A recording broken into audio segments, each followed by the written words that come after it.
Today is going to be a video all about the Proverbs of Middle Earth, but I'm going to read 4 pages of the Elves, and I thought that this would be a great way of showing how to empower yourself. The Elves always had a spirit to me when I read Lord of the Rings, that they have seen some stuff and they've gotten to the point where they don't want to dominate over others. They don't even want to rule, and they very much could, but they simply just want the freedom to be left alone.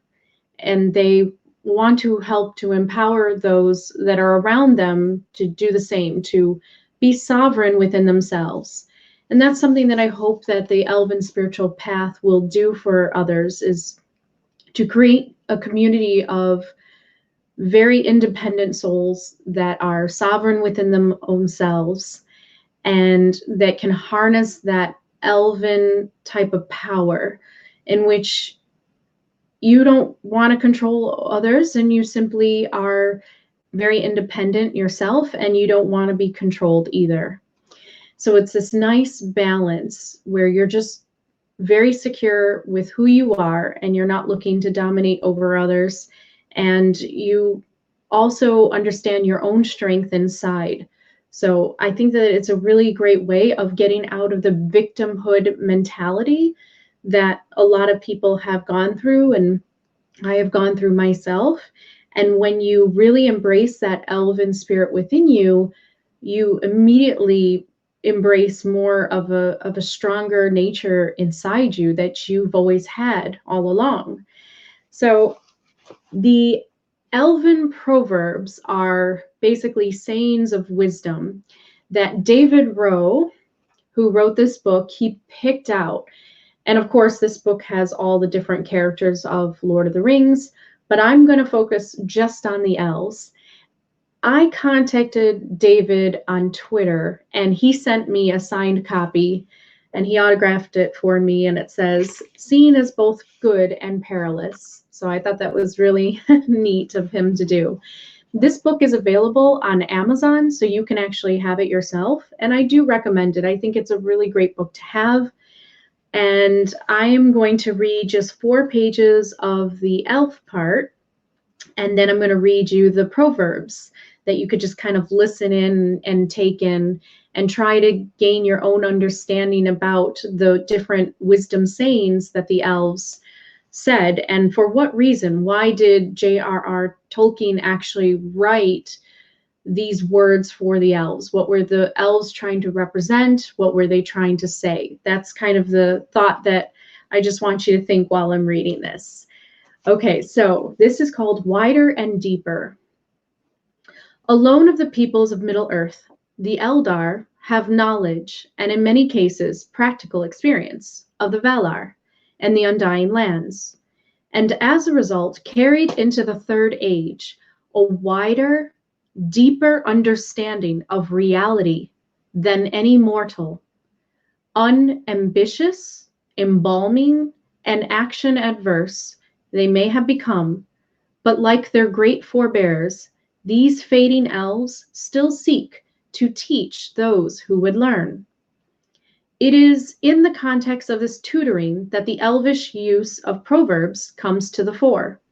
Due to their longevity, the purpose of oral tradition is not primarily used by elves to pass on knowledge to other generations, but to other peoples, and especially to describe to mortals aspects of reality that their short-lived status cannot observe.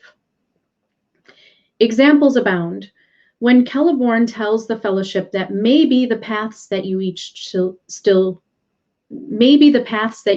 shall tread are already laid before your feet, though you do not see them, he is both expressing the elvish unwillingness to be surprised by the unpredictability of life, whilst also prophetically describing the future of the quest. Likewise, Galadriel's warning against farsightedness, seen as both good and perilous, is tragically proved true by Saruman's corruption and Denethor's descent into despair and madness. both caused by unwise use of the plateri, the seeing stones. While these sayings can sound like little more than philosophical platitudes, they repeatedly prove prescient. Their truth is borne out by later events. Elven proverbs often paradoxically foretell whilst warning against predicting the future. They are far-sighted, but weary of far-sightedness. In this vein, Gildor tells hobbits that advice is a dangerous gift, even from the wise to the wise. And Legolas reminds man and dwarf that tomorrow is unknown, and few can foresee whither their road will lead them till they come to its end. Hobbits seem particularly eager to learn from the Elven tradition. Sam memorizes and repeats Helder's "A rope may be a help in many needs." The Elven kings, "It's an ill wind that blows no one any good reappears in the mouth of the gaffer," and Gildor's "Do not meddle in the affairs of wizards, for they are subtle and quick to anger," is remembered and used by both Merry and Sam. Likewise, the effect of Bilbo's relationship with the elves of Rivendell is shown in the Elven axioms he learns and passes on to Frodo. "Go not to the elves for advice, for they will say both no and yes," is an example of this probable loan work. It must be borrowed since hobbits have no working knowledge of elves, as also are sayings like "the road goes ever on," and the first stanza of Bilbo's "All that is gold" proverb poem for Aragorn. Through maintaining this proverbial tradition, elves are able to teach and train those others who are willing to learn. But they are not seeking to convert men or dwarves into elves. Having learned to distrust even themselves, the elves recognize that wisdom is wider than any single philosophy or worldview, however well informed. Therefore, when Boromir degrades his own folk tradition as old and far-fetched, for the most part old wives' tales, such as we tell to our children, Celeborn admonishes him, saying, "Oft it may chance that old wives keep in memory word of things that once were needful for the wise to know." To elves like Celeborn, the wisdom of another tradition, like that of Gondor, is just as worthy of attention as their own. When the Quenti finally tear themselves away from Middle Earth, passing beyond the walls of the world and into the West, with them leaves the last memory of Valinor and of the elder days. But in no small part, due to their influence and instruction, they leave behind a range of mortal races more able to keep alive the memory of the age that is gone, and so love their beloved land all the more. Legolas. Legolas Greenleaf, long under tree, in joy thou hast live, beware of the sea. If thou hear'st the cry of the gull on the shore, thy heart shall then rest in the forest no more.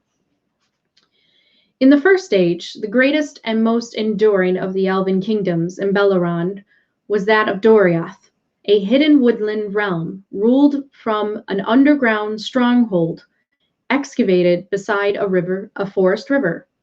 The death of its king, Thingol, and the sack of Doriath were at the hands of the dwarves, originating the enmity between two peoples that had previously been allies. 6.5 millennia later, Thranduil, the Elven king, rules a similar hidden woodland realm, again with an underground stronghold excavated beside a forest river. Legolas is the king's son, the inheritor of the high legacy of Thingol, the Wood Elves' devoted love of the physical world, and an abiding suspicion of dwarves. The Wood Elves are not wicked folk. If they have a fault, it is their distrust of strangers. And after the coming of men, they took ever more and more to the gloaming and the dusk. Still elves they were, and remain, and that is good people. Having been sent by his father to the Council of Elrond, Legolas is thrust into the cross-cultural context of the Fellowship, and into awkward comradeship with other people. Although otherwise calm and self-possessed, this is a wholly alien position, and his frustrations, particularly with Gimli, occasionally spill over. In such moments, not only is Legolas' exasperation revealed, but also the proverbs of a people who have never trusted dwarves, do not like them, and do not desire to understand them. Dwarves are strange folk, a plague on dwarves and their stiff necks.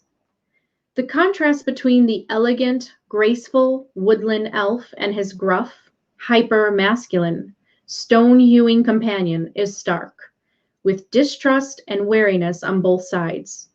An elf like Legolas would never have been comfortable submitting to the authority of a dwarf, but he does appear at ease under the leadership of other races, whether the half-elven Elrond Council or Gandalf in the Fellowship.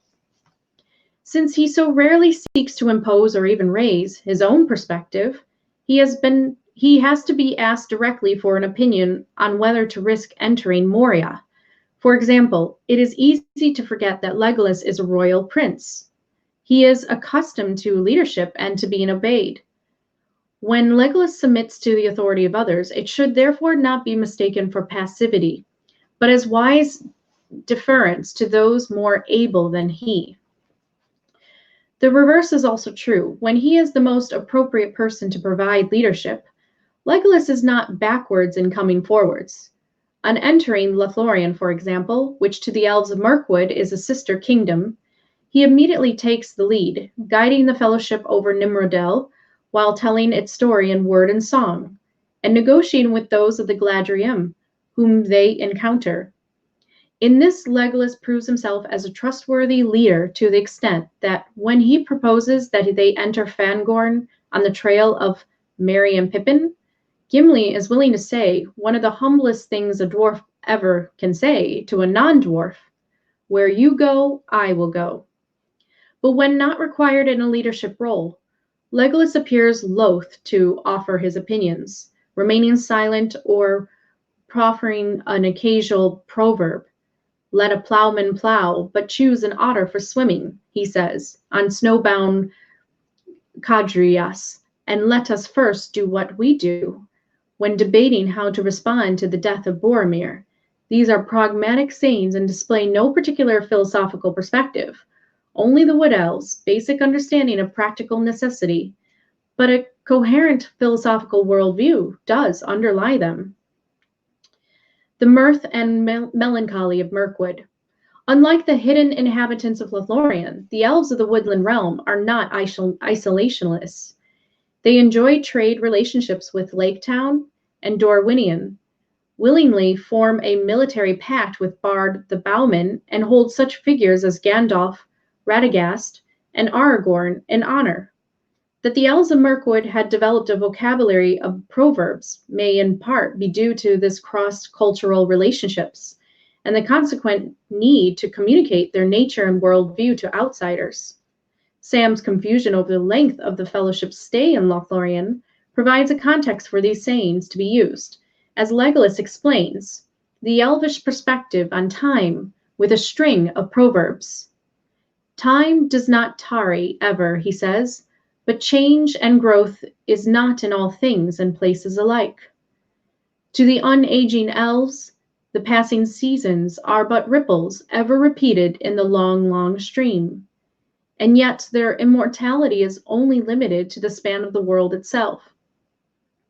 And beneath the sun all things must wear to an end at last." The way in which the Wood Elves utilize natural organic imagery in their proverbs is striking.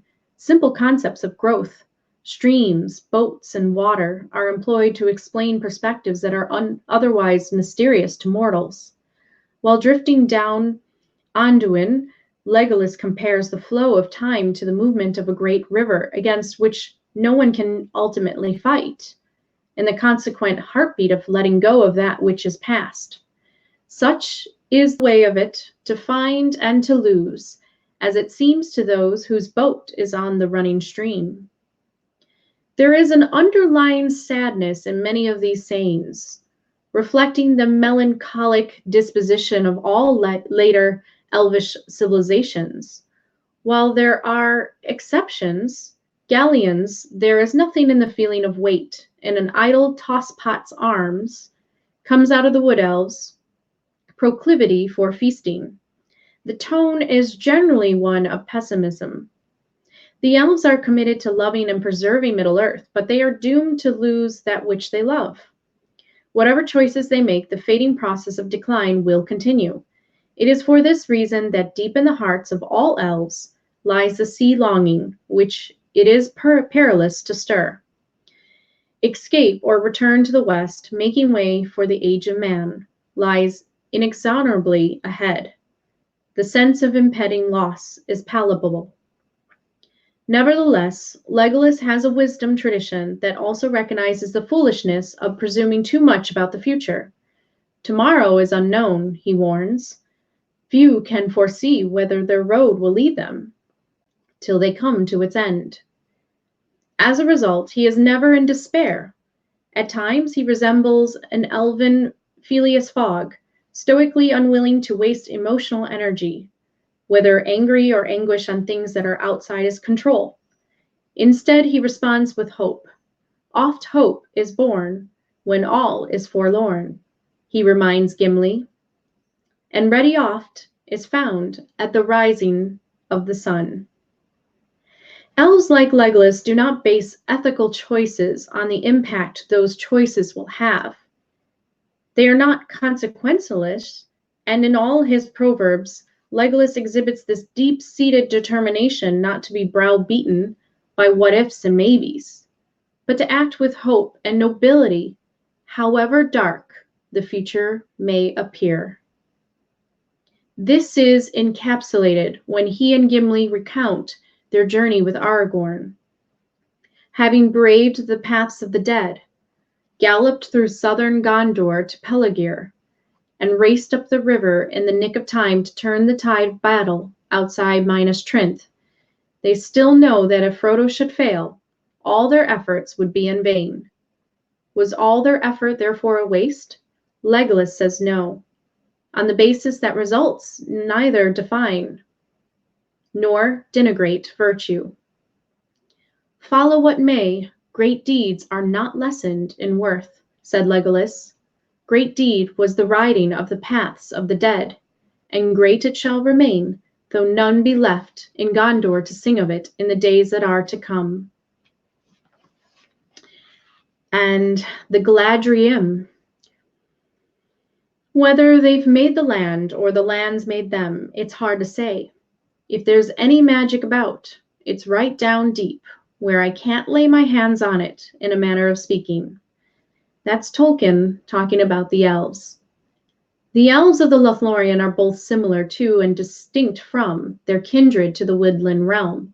Similar because they are, for the most part, rustic Sylvian elves, with no experience of Elenor, who had come to be ruled by Sindor lords from Doriath. But by the time of the War of the Ring, the distinctions between the two realms had grown. The coming of Galadriel, the sister of the king of Northgoriathon, bearer of the elven ring Nenya, and planter of Melorn trees, dictated Lothlórien's later distinctives, alongside Celeborn, the wisest of the elves of Middle Earth, and a giver of gifts beyond the power of kings. Galadriel oversaw the transformation of a small rustic realm into a stronghold mighty enough to reset all encroachment of the enemy. In Lothlórien, there is no evil unless a man brings it with him. Between the Noldorian Galadriel, the Sindarian Celeborn, and the Sylvan population at large, Lothlórien does not present a united wisdom, tradition, or philosophy as such. Instead, it is a mixture of embalmed sanctum and time-free enclave that sets it apart. The Elven ring, wielded by the Valinor remembering Galadriel, has hollowed the realm. making it an unfallen on earth, as it is in heaven, land, where no blemish or sickness or deformity could be seen. The distinctiveness of Galadriel is therefore more than a higher strain of mere elvishness. Lothlórien is an unstained Eden, protected from the wider world but also estranged from it, hemmed in within unseen borders. Upon entering the Naiath, the Fellowship quickly became aware of the otherness about the place, as if the ticking clock of the outside world had no influence within its bounds. It seemed to Frodo that he had stepped over a bridge of time into a corner of the Eldar days, and was now walking in a world that was no more. In Rivendell there was memory of ancient things. In Lorien, the ancient things still lived on in the waking world. On the land of Lorien, no shadow lay. Having walked into a corner of Middle Earth where the original unmarred goodness of creation still endures, it is natural that the Fellowship should take especial note of its inhabitants. Their guide, Haldir, is one of the few of the Galadriel who still has dealings with the outside and speaks its common language. Since his life effectively consists of passing between fallen and unfallen worlds, he has a rare perspective to convey. Haldir's pronouncements, through arguably not proverbs per se, resonate with the poetic wisdom of the elder days that still lives in Lothlórien. The light perceives the very heart of the darkness, he assures the Fellowship, whilst all observing that in nothing is the power of the Dark Lord more clearly shown than in the estrangement that divides all those who still oppose him. He also has acquired the habit, previously noted in Gandalf, of building sentences around proverbial phrases without marking their presence. This lends a feeling of wise weightiness to Haldir's words. The world is indeed full of peril, and in it there are many dark places, but still there is much that is fair. And though in all lands love is now mingled with grief, it grows perhaps the stronger. Last part, dealing with dwarves. The elves of the Third Age have a poor reputation. Net weavers and sorcerers is the view of the usually generous Eomer, whose people say the webs of deceit were ever woven in Dimwardin, and perhaps they have earned it. Certainly the Galadriel are poor in diplomacy upon the Fellowship's arrival. Bringing the news of Gandalf's demise, Celeborn singles out Gimli as the cause by saying that had he known the tragic news, he would have forbidden the dwarves' entrance. Gimli, the first of his people to be admitted to Lothlórien since the glory days of Moria, sits apart, humiliated and alone. In that moment, Galadriel reveals the value of proverbs as cultural currency. Alone of the Galadriel, she is one of the Noldor, the branch of Elvendom, historically closest to the dwarves, due to their shared relationship with the Maya, Ule. From this position of kinship, Galadriel reaches out across the cultural divide by quoting "Dark is the water of Keled Ziram, and cold are the springs of Kebel Nada," an idiomatic dwarvish saying about their ancient kingdom. By using a dwarvish saying, probably learned at least 1,000 years before when Moria was still inhabited, Galadriel is able to demonstrate her knowledge of and esteem for Gimli's heritage in a language the dwarf can understand. It is this kind of respect that is carved by the dwarves, but rarely received. The bond forged in this single moment of compassion and affirmation is as strong as the dwarves' legendary stubbornness, and is reinforced as the Fellowship leaves Lothlórien. Galadriel asks Gimli to name his parting gift, and Gimli refuses. Galadriel commends the grace of his words and reiterates her request. Gimli stammeringly submits and asks for a strand of her hair, to the astonishment of all. The exchange concludes with Galadriel quoting and refuting a proverb of the Galadriels. It is said that the skill of the dwarves is in their hands rather than in their tongues, she said. Yet that is not true. Finally, Galadriel asks Gimli what he would do with her hair. Treasure it, lady, he answers, in memory of your words to me at our first meeting. Galadriel's unusual decision to use and honor a dwarvish proverb at the time Gimli was at his lowest has clearly cut him to the heart. He has changed, not only in terms of his respect for Galadriel, but also in relation to his attitude to all elves. His great friendship with Legolas also stems from this moment of grace. The elves, the past and the present. Last part. Why, to think of it, we're in the same tale still. It's going on. Don't the great tales never end? That is Tolkien in The Lord of the Rings. A central role of all wisdom traditions is the linking together of what was with what is.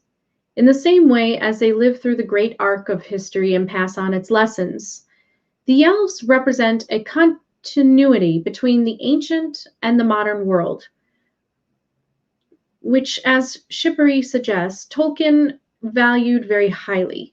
He loved the interplay between the past and the present, the recognition that, as Sam realizes on the stairs of Cirith Ungol, all history is one great ongoing story, and that what has been gives meaning and context for what is. The elven cultures of Middle Earth display the full flourishing of wisdom and craft, unhindered by mortality, yet also burdened by the weight of history. Living solely in realms built around preservation, it is perhaps natural that the elves of the Third Age should reverence the past, aching for what is gone and preserving what is left. But the long defeat also means tending the interlocking web of history, in which every part of the story is understood to be seamlessly connected to every part, as if it were a living thing. Songs and sayings passed down from one era to the next may express and preserve the interconnecting tradition, but no amount of adherence to Celeborn's "do not despise the lore" that has come down from distant years could transform a land into the unblemished Eden that Lórien is. For that, the Elven Ring is needed. As foundational as it is to their realm, the Elven Ring is also at the heart of the melancholy of the Galadriel. They know that even if the quest succeeds and the One Ring is destroyed, the sustaining power of Galadriel's ring will also end, and with it, Lothlórien itself. Celeborn may say that through the world is now dark, better days are at hand, but he is speaking of Middle Earth at large, not his land or his people, for it is not only Lothlórien that is doomed. All elves are condemned to defeat, diminishing or departing. There are no other options. Night must follow noon, as Galadriel herself says. After the Age of the Rings, there was nothing left for them in Middle Earth for them but weariness. So that is the wisdom of the elves, according to David Rowe. So if you connect to that kind of spirit, this kind of weariness and having a sort of respect for the old, and also understanding that everything eventually ends, and having a type of acceptance within yourself. And a lot of times this elven type of spirit will come in as you age, because you're getting older and you're starting to let go of just holding on tightly to the world. They are the opposite of those that are seeking immortality forever on earth. They are the ones that are in natural acceptance of moving on. And so when you can get to this point where you're patient and you're understanding and you're compassionate and you hold respect for both the past traditions and the past wisdoms, but you also have this ability to look towards a future with hope, that's a nice balance and a mixture of the elven soul. And that's what I hope that the elven spiritual path will help people get more in touch with. I'm going to end this video before I talk to some of you with the actual proverbs of the elves. He wrote down them all, so I'm going to read them to you. And maybe not all of them, because I was actually thinking that there were some that were missing, but these are the ones that David Rowe picked out, so I'll read them to you. Here they are. Where are they now? I took that little... Okay. So this is the half-elven. It is perilous to study too deeply the arts of the enemy, for good or for ill. Elrond. Nothing is evil in the beginning. Elrond. Nothing can foretell what will come to pass if we take this road or that. Elrond. Anduin the Great flows past many shores. Elrond. Such is oft the course of deeds that move the wheels of the world. Small hands do them because they must, while the eyes of the great are elsewhere. Elrond. Fear the many eyes of the servants of Sauron. Elrond. Let him not vow to walk in the dark, who has not seen the nightfall. Elrond. Sworn word may strengthen quaking heart, or break it. Elrond. Look not far ahead. Elrond. Dark is the shadow. Arwen. The years will bring what they will. Elrond. So the half-elven, they symbolize that kind of intermediary place between mankind and elves. And they were the ones that had a little bit more of a deeper relationship with the dwarves, or at least could connect to them better, and also could connect to mankind as well. So they were that nice middle ground there. Those are the Proverbs of Elrond and one of Arwen. And it shows this cautionary kind of nature within Elrond. I mean, he has seen the past. He has seen what has happened when people were not cautious. And so he's trying to kind of warn people, like, don't look too far ahead in kind of a false sense of optimism. You know, be weary, be prepared for everything. And that's kind of like what his role was in Rivendell. He had all this knowledge from the past, and he would help guide others, you know, through the White Council that he sat on. So here are the Proverbs from the Elves. There is nothing in the feeling of weight in an idle toss pot's arms. Galleon. It is an ill wind that blows no one any good. Elven King. Appear where you are most needed. Elven King.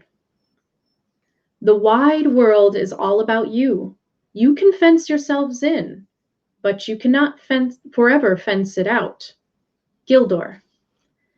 Do not meddle in the affairs of wizards, for they are subtle and quick to anger. Gildor.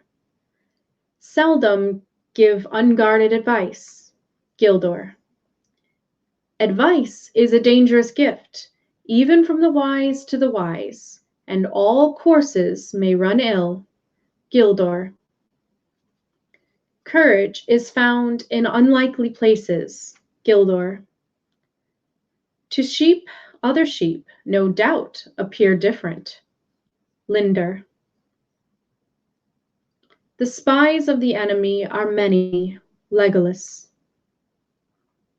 Oft in lies truth is hidden. Glorfindel. Let a plowman plow, but choose an otter for swimming. Legolas. In nothing is the power of the Dark Lord more clearly shown than in the estrangement that divides all those who still oppose him. Heldir. The world is indeed full of peril, and in it there are many dark places, but still there is much that is fair, and though in all lands love is now mingled with grief, it grows perhaps the stronger. Heldir. The light perceives the very heart of the darkness. Heldir. Though the world is now dark, better days are at hand. Celeborn. However it may be with the guide, the followers are blameless. Galadriel. Seen is both good and perilous. Galadriel. None can be sure of peace. Celeborn. Never travel far without a rope. Lorien Elf.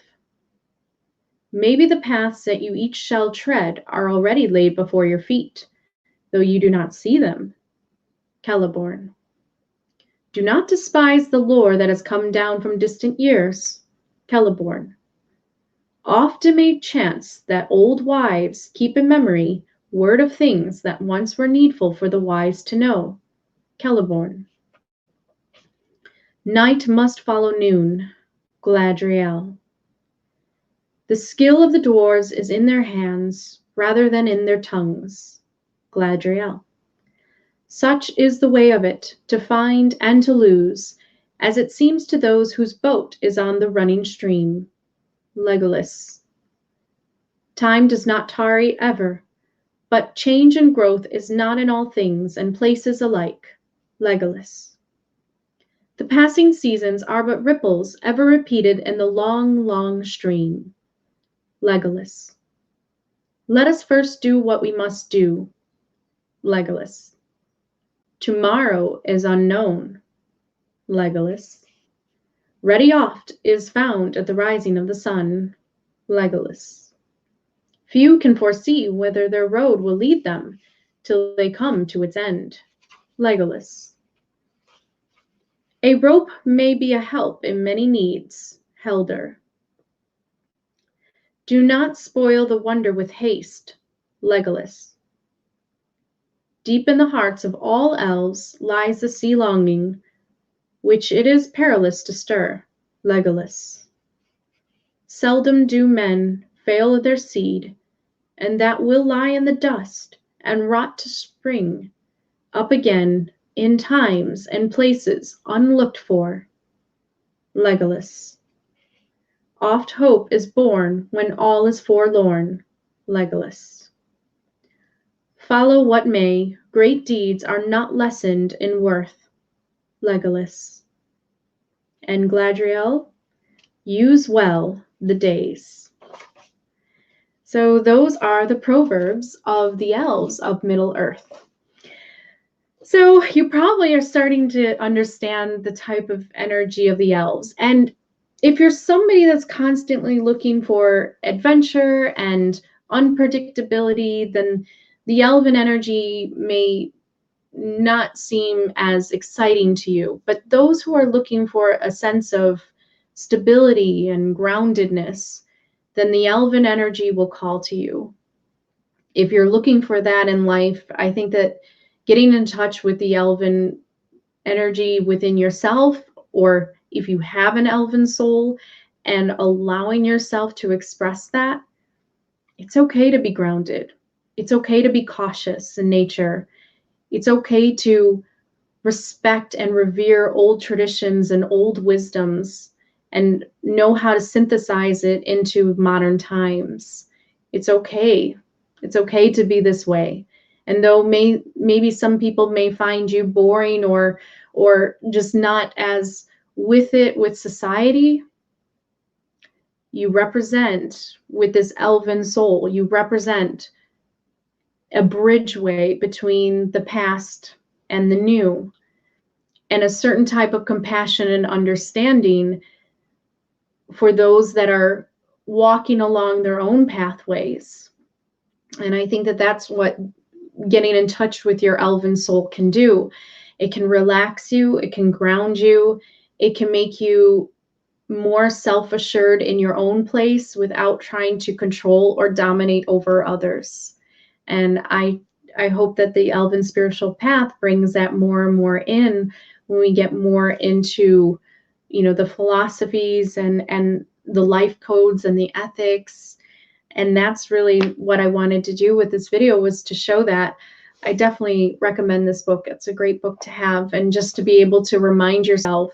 And I'm sure that if you went through all the stories like the Lost Tales and all of Tolkien's Legendarium, you would be able to find even more wise sayings of the elves. But these are the ones that David Rowe focused on. So yeah, what did you think about that? This is lovely and enjoyable and lightning away.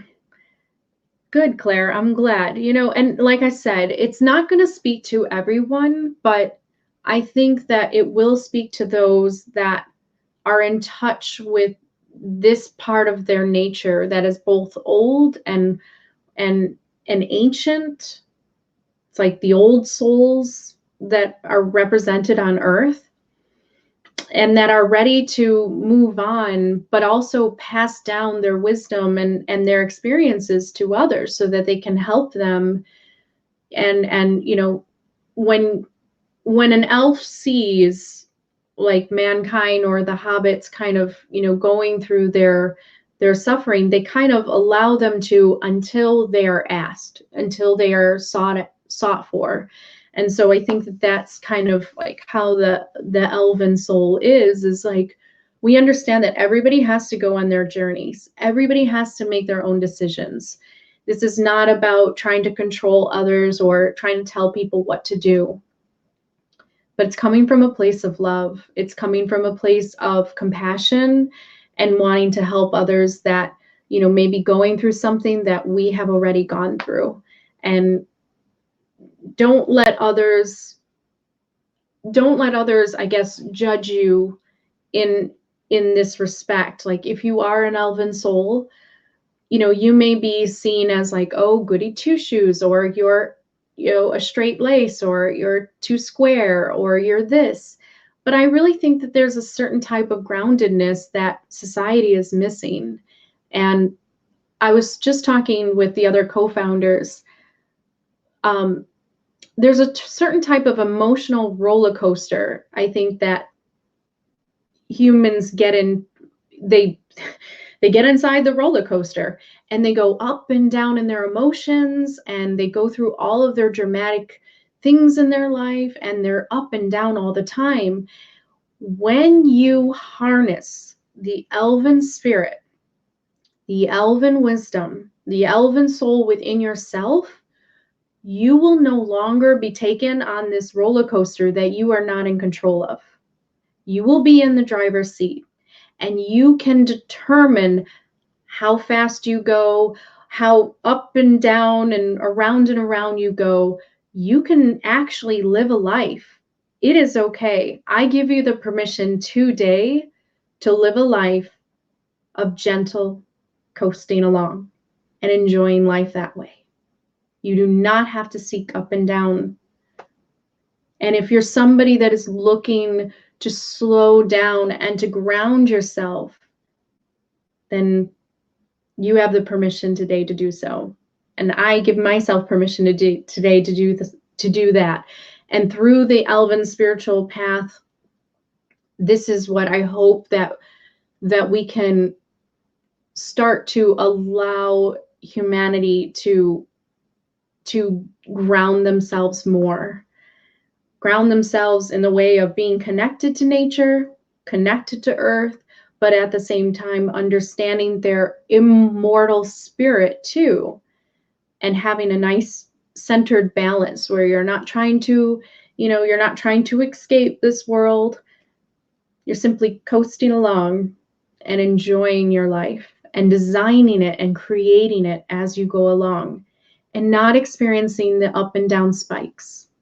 And I just feel that very strongly. That's what the elven energy does. That's what I have always sought for in my life. And I have been that type of person, but I have allowed society to say that that's not fun. That, oh, you should always be on an adrenaline rush and you should always be seeking adventure. And I just think that for me, groundedness and being centered and not having to seek for the ups and downs of life, for me, that is fun. So I'm hoping that others will join me in that ride. Okay, so yeah, that's all I wanted to say today because I have to get to work. Definitely check out the book. Once again, it's on Amazon, so you can find it, The Proverbs of Middle Earth. And this is just the beginning of one of these videos that are going to go more into harnessing the elven soul inside of you. I believe I'm coming from a place where I believe that everybody can get in touch with the elven soul if that is something that calls to them, if that is something that that always speaks to them, something that they're looking for in their life, because we all come from source, and this is a type of archetypal energy that exists that everybody can tap into if they decide to slow down, they decide to accept their fate, their mortality on earth, but also be aware of their immortality in spirit. If they try not to hold on to so much of the material world, and they just allow things to come, and they keep hope in their heart and a sense of optimism as well, it's a great, peaceful way to live. And I hope that I can inspire more to embrace a more tranquil way of life that doesn't seek for constant up and down adventure, but rather makes home in a grounded nature deep within your soul. And you can live your life in a very peaceful and blissful way. So I wish that for all that are interested in that. I'm definitely going to take that pathway. This is kind of what I've been leading up to, is how to help people find that grounding, find that empowerment away from victimhood and feeling powerless.